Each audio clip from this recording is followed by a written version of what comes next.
Hello everybody and welcome back to my channel. Since you last saw me, we've spent more time exploring Utrecht and are really happy with all the different things that are available to us in such a small area. We finally got bikes, which has made exploring easier and more fun. I love riding a bike. We live in Leidschrein, and Leidschrein Centrum is a 4-minute ride to the east. There's another shopping center to the north and a large kind of strange shopping center called the Wall a little further north than that. Another shopping center is about 10 minutes to the west, and the closest shopping center to us is only a 2-minute bike ride to the south. There are also a few hardware stores nearby, which is nice for me because I'm a former contractor turned general handy guy, so I find myself at the hardware store quite often. Also, Utrecht Station is less than 20 minutes away by bike, and from there the train will take us all over the place. So we've definitely had lots to do just exploring since we've been here, but since our kids weren't in school yet, we decided to head up to Amsterdam and spend a little time at NEMO, the Science Museum. It's a big green building shaped like a ship right on the water, pretty close to the center of the city. We went on a weekday when people would normally be at work and school, so it wasn't very busy. We didn't have any trouble parking right by the museum and walked over a little footbridge.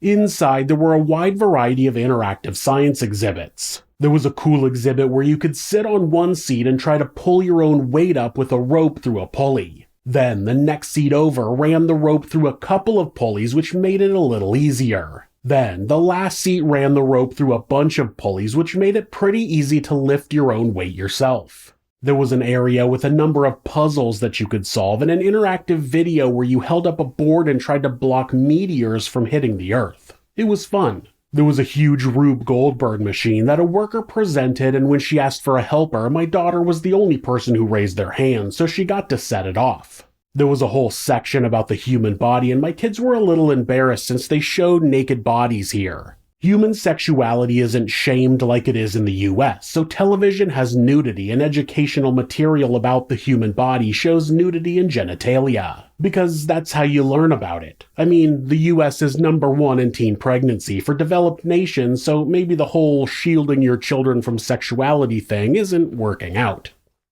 We got something to eat at the cafeteria on the top floor, then we went out onto the roof where there's a sort of stair-step feature that I think has water for kids to play in when it's warmer. It was too cold when we went, but there was a big set of stairs you could take down to the docks on the side of the museum. We walked around the building, went back over the footbridge, and we're back in the parking garage. It was a fun little day trip to kill some time while we worked on getting the kids into school. Now, our younger child is in primary school. She's attending a Taal school, which is a special school for children who don't speak Dutch. Kids spend a year to a year and a half there learning the Dutch language and customs, and then will be able to transfer to a Dutch public school after that.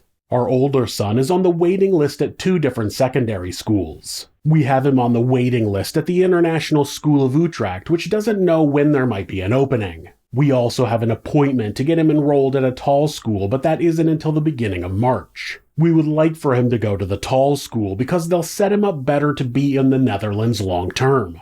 The international school will only teach him in English and he'll get his diploma from there, and though they offer Dutch language classes, they don't teach it as in-depth as the Taal school. Once he graduates, we told him he's welcome to follow his own path. If he wants to go back to the US, he can. Right now, he doesn't seem to be interested in that, so maybe he'll stay here and go to university. In that case, it's going to be much more beneficial for him to have gone to the Taal school. Obviously, everybody talks positively about their own kids, but ours are pretty good kids. They generally want to do the right thing and be good people. We try to foster their interests and direct them in a way that will make them able to eventually make a living doing something they enjoy. Our goal is to make sure that they know that we support and love them no matter what. I feel that's what any parents should be able to do. Thanks so much for coming to my channel. If you guys have any questions about me personally or about my new life in the Netherlands, leave them in the comments. If you like these videos, hit subscribe and you can continue on this journey with me. Thanks so much, and be safe.